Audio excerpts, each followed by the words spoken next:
Guys, চলে এসেছি আবার একটা নতুন ভিডিও নিয়ে। সেটা হচ্ছে এখন আমি রান্না করব। সেটা হচ্ছে কি রান্না করবো, তো চলো তোমাদের দেখাই, দেখতে থাকো ভিডিও। দেখো, আমি এনেছি ইলিশ মাছ। জাস্ট পিসগুলো দেখো, পুরো রিং পিস, পুরো সুন্দর সুন্দর পিস আছে। তো দেখো, আমি এটা এখন ম্যারিনেশন করব। এ দেখো, হলুদ ছড়িয়ে দিলাম, আর ছড়িয়ে দেবো এখানে হচ্ছে নুন, ছড়িয়ে দিলাম নুন।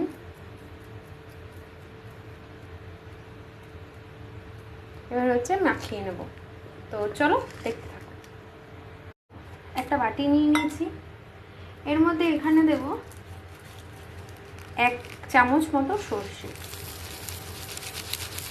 কালো সর্ষে দিয়ে নিলাম। 1 চামচের একটু বেশি নিয়েছি আমি। আবার দেব হলুদ সর্ষে,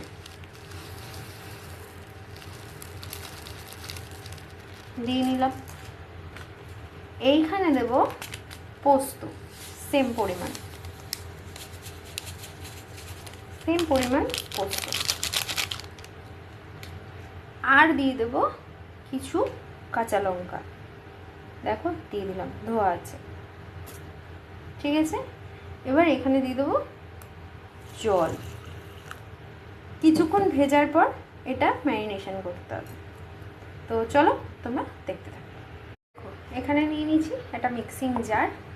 এর মধ্যে দিয়ে দেবো এই পেস্ট, এইগুলো সর্ষে, কালো সর্ষে, সাদা সর্ষে, আর হচ্ছে পোস্ত আর লঙ্কা, এটা দিয়ে দেবো।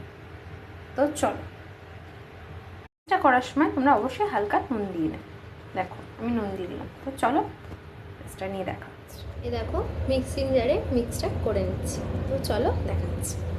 একটা জিনিস তোমাদের বলতে ভুলে গেছি। তো দেখো, আমি মাছটা নুন হলুদ দিয়ে মাখিয়েছি, প্লাস এর উপর দিয়ে সর্ষের তেল ছড়িয়ে দিয়েছি। এবার দেখাই তোমাদের মিক্সটা ঠিক কেমন হলো মিক্সিতে। এই দেখো, মিক্সটা একটু গাঢ় গাঢ় হবে, ঠিক আছে। এরপর চলো দেখাচ্ছি। এই গাঢ় পেস্টটা এবার ঢেলে নেব। দেখো, দেখতেই পাচ্ছ তোমরা কতটা গাঢ় হয়েছে। এবার এই গাঢ় পেস্টটাকে কি করব তোমরা চলো দেখতে থাকো। এখানে দেখতে পাচ্ছ যতটা পেস্টটা নেওয়ার মিক্সি থেকে কাচিয়ে নিয়েছি।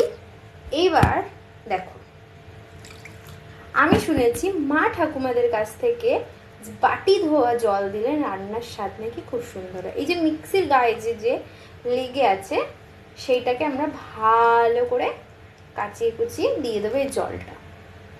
জলটা একটু বেশিই দেবে, কারণ এটা পাতলা করতে হবে। তো চলো দেখো। দেখো, এখানে গ্যাসটা ধরিয়ে দিয়েছি, কড়াইটা বসিয়ে দিচ্ছি। কড়াইয়ের মধ্যে আমি দিয়ে দেবো তেল।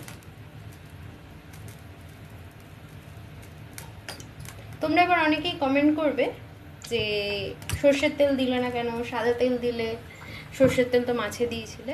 আমরা মোটামুটি অলিভ অয়েলেই রান্না করি, আমরা মোটামুটি অলিভ অয়েলেই রান্না করি, তাই জন্য এটা অলিভ অয়েলেই রান্না করে দেখাচ্ছি। তোমরা দেখো, অলিভ অয়েলে একদিন রান্না করবে, এই রান্নাটা খুব টেস্ট হবে। আর মাছে যে সর্ষের তেল দিলাম, কারণ মাছের টেস্টটা আনার জন্য মাছের সে সর্ষের তেল দিলাম। তো চলো দেখাচ্ছি। দেখো, তেলে হালকা হলুদ দিয়ে কালারটা আনবে। তেলে আমি হালকা হলুদ দিয়ে নিলাম, হলুদের কাঁচা গন্ধটা আমি কাটিয়ে নিয়েছি। তো চলো, এই পেস্টটা এটা আমরা ছাঁকনিতে ছেঁকে নেব। তাতে কি হবে, ছেঁকে নিচ্ছি, এতে কি হবে, মিক্সি এই পেস্টটা আরও গাঢ় হবে। তো চলো, পেস্টটা ছেঁকে নেওয়ার পর কতটা গাঢ় হয়েছে দেখেছো, না কোনো দানা না কোনো কিছু। এইবার আমরা এই পেস্টটা কী করব, এই যেহেতু হলুদের গন্ধটা কেটে গেছে, এবার আমরা আস্তে করে দিয়ে দেবো। দেখ, নাড়লে পরে আপনিই গাঢ় হয়ে যাবে। তো চলো, কতটা কালার চেঞ্জ হয়েছে।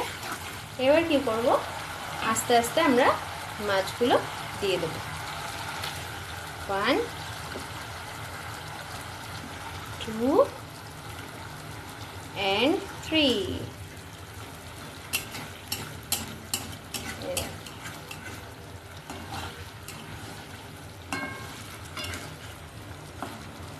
আস্তে আস্তে চলো, পুরো সর্ষেতে মাখিয়ে দিয়েছি।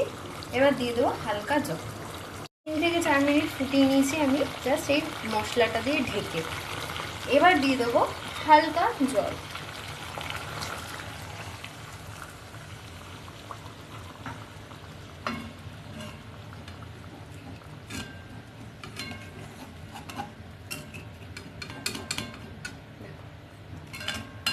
আস্তে আস্তে হতে থাকো।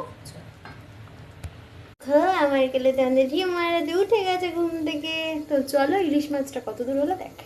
ওপেন ওপেন, দেখো